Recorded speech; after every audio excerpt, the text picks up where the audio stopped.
Assalamualaikum warahmatullahi wabarakatuh. Bismillahirrahmanirrahim.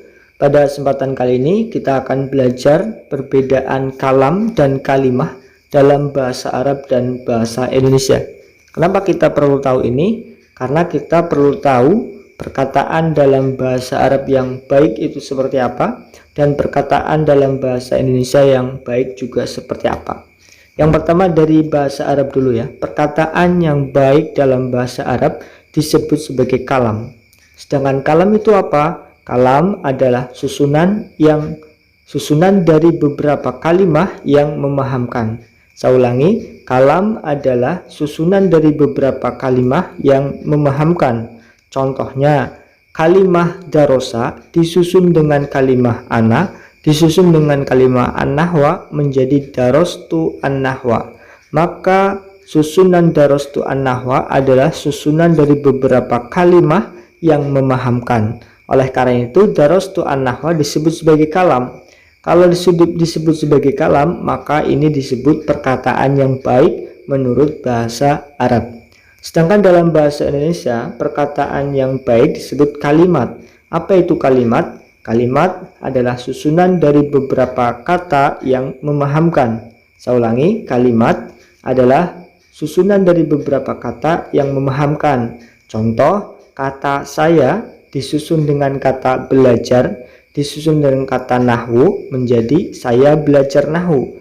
Saya belajar nahwu ini adalah susunan dari beberapa kata yang memahamkan. Maka ini disebut dengan kalimat. Jadi dalam bahasa Indonesia, perkataan yang baik disebut kalimat, dan dalam bahasa Arab, perkataan yang baik disebut kalam. Ini keduanya sama ya, hanya beda bahasa Indonesia dan bahasa Arab. Lalu kita ke bawah lagi, ke bahasa Arab lagi. Jadi kalam tadi susunan dari beberapa kalimah, maka kita perlu tahu juga kalimah itu apa. Nah, kita ke sini. Kalimah adalah susunan dari beberapa huruf hijaiyah dan punya arti. Saya ulangi, definisi kalimah adalah susunan dari beberapa huruf hijaiyah dan punya arti. Ini adalah gambaran huruf hijaiyah, alif, ba, ta, sa, dan seterusnya. Maka ketika kalimah ini adalah susunan dari beberapa huruf hijaiyah dan punya arti, contohnya huruf hijaiyah hamzah disusun dengan nun, disusun dengan alif menjadi anak, maka ini sudah satu kalimah.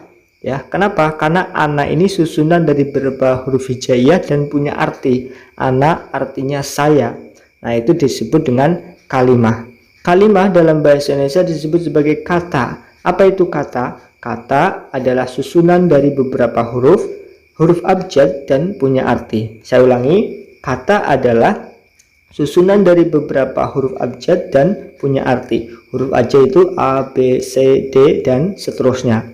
Contoh kata misalkan ya, susunan dari beberapa huruf abjad dan punya arti. Contohnya huruf S disusun dengan A, disusun dengan Y, disusun dengan A, maka menjadi saya. Nah, saya ini adalah kata, satu kata ya, satu kata. Karena apa? Karena saya adalah susunan dari huruf abjad dan punya arti. Saya artinya aku ya. Nah, jadi kata dalam bahasa Arab kalimah dalam bahasa Indonesia disebut kata. Nanti kalau kata ini disusun-susun memahamkan menjadi kalimat. Begitu juga dengan kalimah. Kalimah disusun-susun memahamkan menjadi kalam. Nah, itu dia perbedaan kalam kalimah dalam bahasa Arab dan bahasa Indonesia. Ini sangat penting supaya nanti menunjang ketika kita belajar bahasa Arab dan kita mulai nanti belajar bahasa Arab di bab kalam di kitab Jurmiyah. Mungkin itu saja dalam video kali ini, semoga bisa bermanfaat dan sampai jumpa di video yang selanjutnya. Insya Allah kita masuk di bab kalam. Terima kasih. Assalamualaikum warahmatullahi wabarakatuh.